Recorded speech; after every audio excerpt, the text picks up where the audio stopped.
അറിയുമോ? അബ്ദുല്ലാഹി യാഫഈ റളിയല്ലാഹു അൻഹുവിനെ അറിയുമോ? ആരാണ് യാഫഈ ഇമാം തങ്ങൾ? ആത്മീയ ചക്രവാളത്തിലെ അതുല്യമായ വ്യക്തിത്വമാണ് മഹാനായ സയ്യിദുനാ അബ്ദുല്ലാഹി യാഫഈ അൽ യമനി റഹിമഹുല്ലാഹ്. അബ്ദുല്ലാഹി യാഫഈ തങ്ങൾ മക്കയിൽ വിശ്രമിക്കുന്ന മഹാനാണ്. ആത്മീയ ലോകത്തെ വലിയ വ്യക്തിത്വമാണ്. ആ അബ്ദുല്ലാഹി യാഫഈ റളിയല്ലാഹു അൻഹു മദീനയിലേക്ക് ചെല്ലുന്നു. മദീന എന്ന് പറഞ്ഞാൽ എല്ലാ വിശ്വാസികളുടെയും തലസ്ഥാനമാണ്. മുഅ്മിനീങ്ങളുടെ മുഴുവനും ഖൽബിന്റെയും ആസ്ഥാനമാണ്. ആ മഹാനരായ സയ്യിദുനാ അബ്ദുല്ലാഹി യാഫഈ റളിയല്ലാഹു അൻഹു മദീനയിലേക്ക് ചെല്ലുമ്പോ മദീനയുടെ അതിർത്തിയിൽ ചെന്ന് നിന്നുകൊണ്ട് ആലോചിക്കുകയാണ്, ഞാൻ എങ്ങനെയാണ് മദീനത്ത് കടക്കുക? മദീനയുടെ നായകരായ മുത്തുനബി തങ്ങളുടെ സമ്മതമില്ലാതെ എനിക്ക് കടക്കാനാവുമോ? ലാ തദ്ഖുലൂ ബുയൂതൻ ഗൈറ ബുയൂതികും ഹത്താ തസ്തഗ്നിസൂ വതുസല്ലിമൂ അലാ അഹ്ലിഹാ. ഒരു വീട്ടിലേക്ക് കടക്കുമ്പോൾ ആ വീട്ടുകാരന്റെ സമ്മതമില്ലാതെ എങ്ങനെ കടക്കാനാണ്?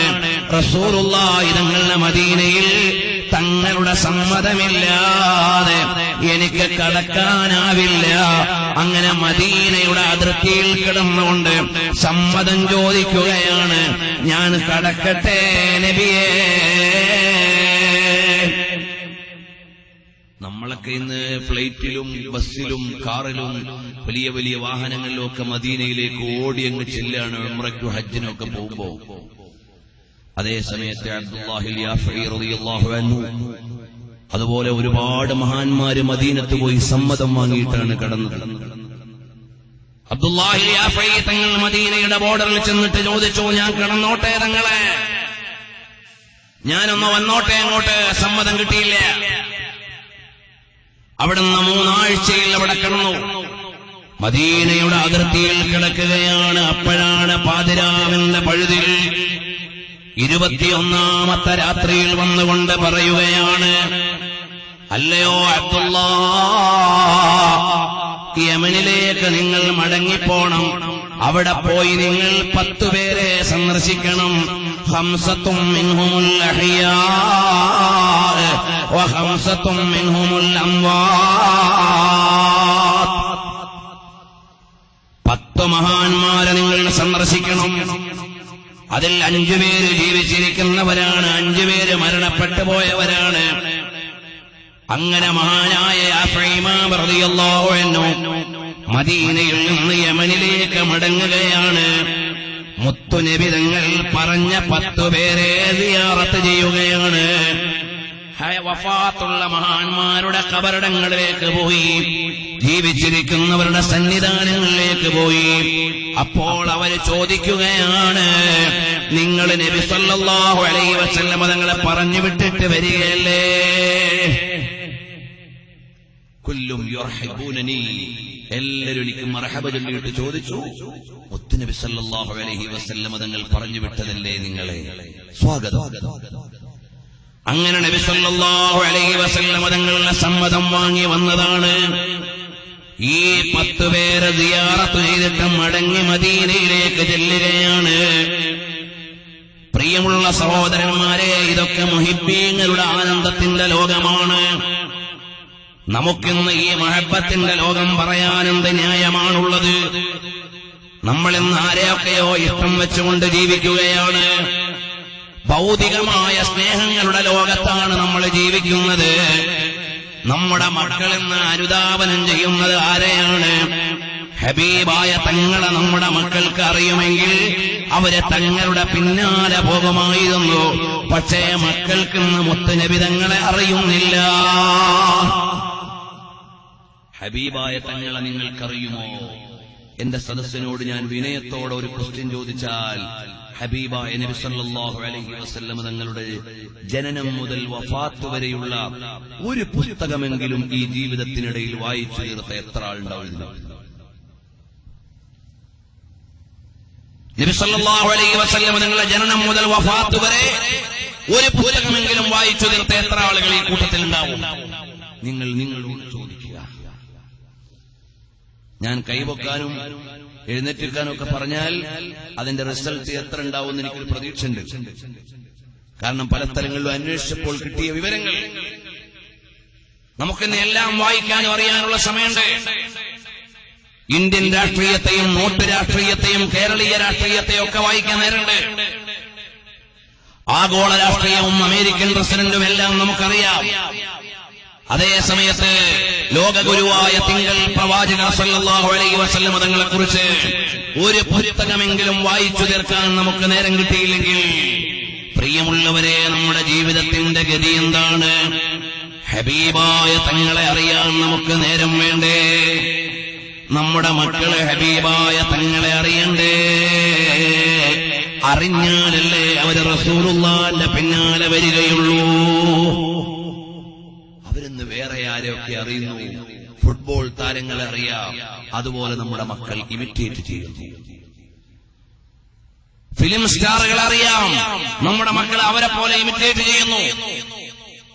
അവരെ പോലെ ജീവിക്കാൻ ശ്രമിക്കുന്നു, അവരെ പോലെ ഡ്രസ്സ്, അവരെ പോലെ തുണി, അവരെ പോലെ ഹെയർ സ്റ്റൈൽ, അവരെ പോലെ പാൻസ്, എല്ലാം റെഡി. അവർക്കെങ്ങാനും നബി സല്ലല്ലാഹു അലൈഹി വസല്ലം തങ്ങളെ വേണ്ട പോലെ അറിയാൻ അവസരം കിട്ടിയാൽ, ലഖദ് കാന ലകും ഫീ റസൂലില്ലാഹി ഉസ്വത്തുൻ ഹസന, ഉത്തമമായ മാതൃക നബി സല്ലല്ലാഹു അലൈഹി വസല്ലം തങ്ങളിലുണ്ട്. അതറിയാനും അനുകരിക്കാനും നമ്മുടെ മക്കൾക്ക് നേരമില്ല. നമ്മൾ പറഞ്ഞു കൊടുത്താലല്ലേ അവരറിയൂ. ഹബീബായ സല്ലല്ലാഹു അലൈഹി വസല്ലം തങ്ങളുടെ രാവും പകലും ഇരിപ്പും കിടപ്പും നടപ്പും ചലനവും നിശ്ചലനവും മൗനവും ശബ്ദവും ആംഗ്യവും എല്ലാം ലോകത്ത് രേഖപ്പെട്ട് കിടക്കുകയാണ്. ഹബീബായ തങ്ങളുടെ ജീവിതത്തിൽ നിന്ന് ഒന്നും മറഞ്ഞു പോയിട്ടില്ല, ഒന്നും മറഞ്ഞു പോയിട്ടില്ല.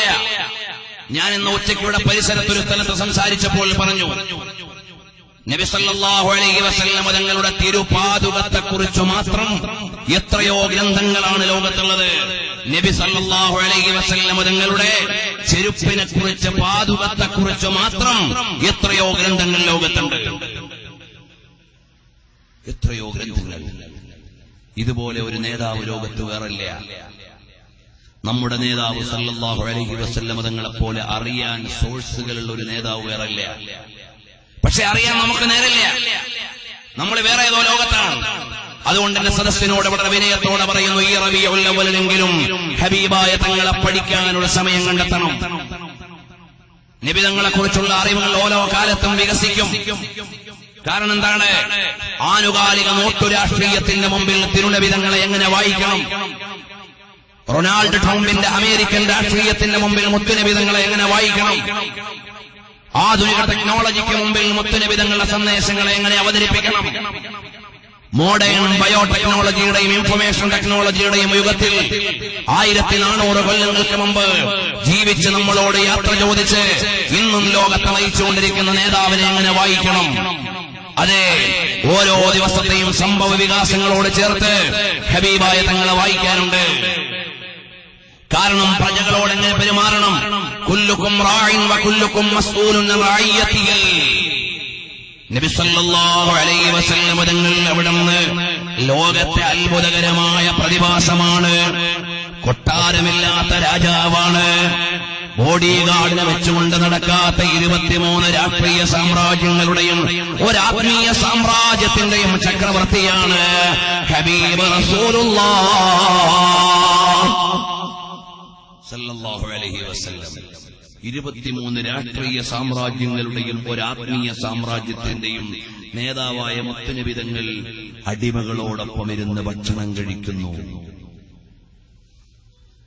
അനുയായികളോട് മുശാവറ ചെയ്യുന്നു, ഭരണീയരുടെ വേദനകളെ ഏറ്റുവാങ്ങുന്നു.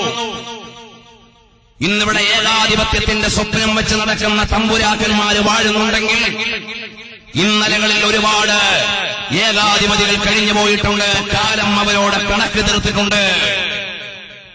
ഫറോവ എന്ന് പറയുന്ന ഏകാധിപതിയായ ഭരണാധികാരി, ഞാനാണ് ദൈവം, എനിക്കിവിടെ വേറെ ആരും വലുതല്ല എന്ന് പറഞ്ഞ് ഭരണാധികാരം നടത്തിയെങ്കിൽ കൈറോയിലെ മ്യൂസിയത്തിലേക്ക് പോയി നോക്കുക. ലോകാവസാനം വരെയുള്ള ദൃഷ്ടാന്തമായി ഫറോവ അവിടെ കിടക്കുന്നുണ്ട്. അത് ഇന്നത്തെ ഭരണാധികാരികൾക്ക് വായിക്കാം. ഏകാധിപതികളുടെ മുഴുവനും പര്യവസാനം എങ്ങനെയായിരുന്നു എന്ന് വിശുദ്ധമായ ഖുർആൻ, ലോക ചരിത്രം എല്ലാം വായിച്ചാൽ അറിയാം. അതുകൊണ്ട് അവരോട് ഖുർആനിനെ പലതും പറയാനുണ്ട്. വശാവിറുഹും ഫിൽ അംർ, ഒരു ഭരണാധികാരിയും ഏകാധിപതിയെ പോലെ കാര്യം നടപ്പിലാക്കരുത്. നിങ്ങളുടെ മന്ത്രിസഭയിൽ ആലോചിക്കാനുള്ള വിശാലത വേണം. ലോകരാഷ്ട്രീയത്തോട് നീതിശാസ്ത്രം പറയാണ് ഇസ്ലാം. നമ്മുടെ എല്ലാവരുടെയും ആലോചനകൾക്ക് എന്ത് അടിസ്ഥാനം വേണമെന്ന് പുതിയ ടെക്നോളജിയുടെ യുഗത്തിൽ സംസാരിക്കാനുണ്ട്. ഇസ്ലാമിന് ഓരോ മേഖലയിലും പറയാനുണ്ട്. ഇപ്പോൾ ഡൊണാൾഡ് ട്രംപ് ഇന്റർനാഷണൽ ട്രീറ്റിയെക്കുറിച്ചാണ് പറയുന്നതെങ്കിൽ 1400 കൊല്ലങ്ങൾക്ക് മുമ്പ് ലോകത്തിന്റെ നേതാവ് സയ്യിദുൽ വറാ മുഹമ്മദുർ റസൂലുള്ളാഹ് സല്ലല്ലാഹു അലൈഹി വസല്ലം തങ്ങള് റോമിനോട്, കിസ്റയോട്, കൈസറിനോട്, ചക്രവർത്തിമാരോട്, മുഖൗഖിസിനോട് അവിടുന്ന് അംബാസഡർമാരെ അയച്ചിട്ട് ലെറ്റർ എഴുതിയ സന്ദേശങ്ങൾ ഇന്നും ഇവിടെ ഇരിക്കുന്നില്ലേ? ആ നേതാവ് അന്ത്യനാൾ വരെയുള്ള എല്ലാ മേഖലയിലും നേതാവല്ലേ? ഹബീബായ തങ്ങളുടെ സന്ദേശം ഓരോ കാലത്തും വായിക്കാനുണ്ട്. തങ്ങളെക്കുറിച്ച് പഠിക്കുന്ന പഠനങ്ങൾ ഓരോ കാലത്തിനും അനുസരിച്ച് വികസിക്കും. സമയത്തിന്റെ പരിമിതി കൊണ്ടാണ് ഞാൻ അതിലേക്കൊന്നും കടക്കുന്നില്ല. സദസ്സിനോട് വളരെ വിനയത്തോടെ പറയാനുള്ളത്, ഹബീബായ തങ്ങളെ അറിയാനും അനുരാഗത്തോടെ കാണാനുമുള്ള നല്ല ഒരു മനസ്സ് നമ്മുടെ മക്കൾക്ക് നൽകിയാൽ അവർക്ക് ലോകത്തുള്ളതെല്ലാം ലഭിച്ചുപോയി. നമ്മളതറിയുന്നില്ല. ഞാൻ പറഞ്ഞു വന്ന കാര്യത്തിലേക്ക് മടങ്ങുകയാണ്. മഹാനായ അബ്ദുല്ലാഹിൽ യാഫഈ റളിയല്ലാഹു അൻഹു യമനിൽ പോയി 10 മഹാന്മാരെ സിയാറത്ത് ചെയ്തിട്ട് മടങ്ങി വരികയാണ്. ഇലാ മദീനത്തി റസൂലില്ലാഹ് സ്വല്ലല്ലാഹു അലൈഹി വസല്ലം തങ്ങളുടെ മദീനയിലേക്ക്. മദീന എന്ന് പറഞ്ഞാൽ അനുരാഗത്തിന്റെ മണ്ണാണവിടെ, സ്നേഹത്തിന്റെ അന്തരീക്ഷമാണവിടെ, ഹൃദയാനന്ദങ്ങളുടെ മർമ്മരങ്ങളാണ് അന്തരീക്ഷത്തിൽ. വാനും ഭൂമിയും തമ്മിൽ സംവാദം നടത്തുകയാണ്. കാരണം എന്തേ? ആ മണ്ണിനും വെണ്ണിനും എല്ലാം പറയാനുള്ളത് സ്നേഹത്തിന്റെ കഥകളാണ്. അങ്ങനെയുള്ള നേതാവ്. അതുകൊണ്ടാണ് മഹാന്മാര് പറയുന്നത്, ഹറം കി ജമീൻ ഓർ ഖദം രഖ ചൽനാരെ സർക മൗഖഉ ജാനെ വാലേ. മദീനയിലേക്ക് വരുന്ന ആളുകളെ, ഇത് കാല് വെച്ച് നടക്കേണ്ട മണ്ണല്ല, ഇത് തല വെച്ച് നടക്കേണ്ട മണ്ണാണ്. കാരണം താജ്ദാറെ മദീന, ഹബീബായ തങ്ങൾ ഇരിക്കുകയും കിടക്കുകയും നടക്കുകയും അവിടുത്തെ വിശ്രമം നടത്തുകയും ചെയ്യുന്ന ഭൂമിയാണ്. അഫ്ളലുൽ ബിഖാഇ അലൽ അർളി ബിത്തഹ്ഖീഖ് മകാന മദ്ഫനിൻ നബിയിൽ കരീം. ലോകത്തെ ഏറ്റവും പുണ്യമേറിയ ഭൂമി മുത്തുനബി തങ്ങൾ കിടക്കുന്ന സ്ഥലമാണ്. മിനൽ കഅബത്തിൽ മുശറഫ, കഅബയേക്കാൾ പുണ്യമേറിയ സ്ഥലം നബി തങ്ങൾ കിടക്കുന്ന സ്ഥലമാണ്. കഅബയുടെ മഹത്വം അല്ലാഹു തആല കഅബയെ ഖിബലയാക്കി മാറ്റാൻ നേരം ഒരു ഡിമാൻഡ് പറഞ്ഞില്ലേ? فلنولينك قبلة ترضاها فول وجهك شطر المسجد الحرام. अपने महबूब को ये खुदा ने कहा तू जो चाहे तो क़िबला बदल जाएगा, मैं जो है तेरी रज़ा वो है मेरी रज़ा. കഅബയിലേക്ക് ഖിബല തിരിക്കുന്ന തങ്ങളുടെ താല്പര്യത്തിനാണ്, തങ്ങളുടെ ഇഷ്ടമാണ്. ഇസ്ലിയെ കഅബാക്ക് കഅബ ദേഖിയേ, കഅബാലയത്തിന്റെ കഅബയാണ് പുണ്യ റസൂൽ സല്ലല്ലാഹു അലൈഹി വസല്ലം തങ്ങൾ. ആ ഹബീബായ നബി സല്ലല്ലാഹു അലൈഹി വസല്ലം തങ്ങളുടെ മദീനയോട്, ആ മദീനയിൽ നിന്ന് ലോകത്തേക്ക് മുഴുവനും പ്രവഹിക്കുന്നത് ഇഷ്ടമാണ്, സ്നേഹമാണ്, കാരുണ്യമാണ്.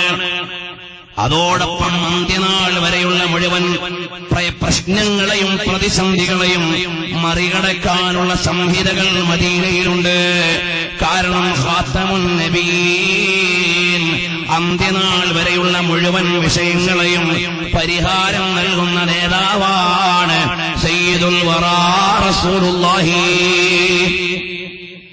സല്ലല്ലാഹു അലൈഹി വആലിഹി വസഹബിഹി വസല്ലമ തങ്ങളെങ്കിൽ പ്രിയമുള്ളവരെ, അബ്ദുല്ലാഹി യാഫഈ റളിയല്ലാഹു അൻഹു പറയുകയാണ്, യമനിൽ പോയി വന്നിട്ട് വീണ്ടും മദീനയിലേക്ക് വന്നു. മദീനയുടെ അതിർത്തിയിൽ കാത്തു നിൽക്കുകയാണ്. കടക്കട്ടെ നബിയേ, അവിടുത്തെ വീടാകുന്ന മദീനയിലേക്ക് ഞാനൊന്ന് പ്രവേശിച്ചോട്ടെ. പ്രിയമുള്ള മുഅ്മിനീങ്ങളെ, സഹോദരങ്ങളെല്ലാം എഴുന്നേറ്റ് അടുത്തേക്ക് നിന്നാൽ ഇതൊന്ന് പൂർത്തീകരിച്ച് പറഞ്ഞ് ദുആ ചെയ്യാമല്ലോ. ഹബീബായ മുഹമ്മദുർ റസൂലുള്ളാഹ് സല്ലല്ലാഹു അലൈഹി വആലിഹി വസഹബിഹി വസല്ലമ തങ്ങൾ അവിടുത്തെ മദീനയിലേക്ക് ചെന്നു. യാഫഈ മാമുദങ്ങൾ, സഹോദരിമാരുടെ ഭാഗത്ത് ബക്കറ്റ് വരുന്നുണ്ട്. എല്ലാവരും നല്ല സംഭാവന കൊടുക്കണം. അല്ലാഹു കബൂൽ ചെയ്യുമാറാകട്ടെ. അബ്ദുല്ലാഹി യാഫഈ റളിയല്ലാഹു അൻഹു മദീനത്തേക്ക് ചെന്ന് രണ്ടാമതും വന്ന് വീണ്ടും കാത്തുകിടക്കുകയാണ് 3 ആഴ്ച. അവസാനം യാഫഈ മാമുദങ്ങളെ വിളിക്കുന്നു. ആരാണ്? മഹാന്മാര് മുഴുവനും മദീനയിലേക്ക് വെറുതെ പോയവരല്ല. അബ്ദുല്ലാഹി ഇബ്നു അലവി അൽ ഹദ്ദാദ് റളിയല്ലാഹു അൻഹു മദീനയിലേക്ക് പോകുന്നത് എങ്ങനെയാണ്? സലകനൽ ഫയാഫി വൽ ഖിഫാറ അലൻ നുജുബി.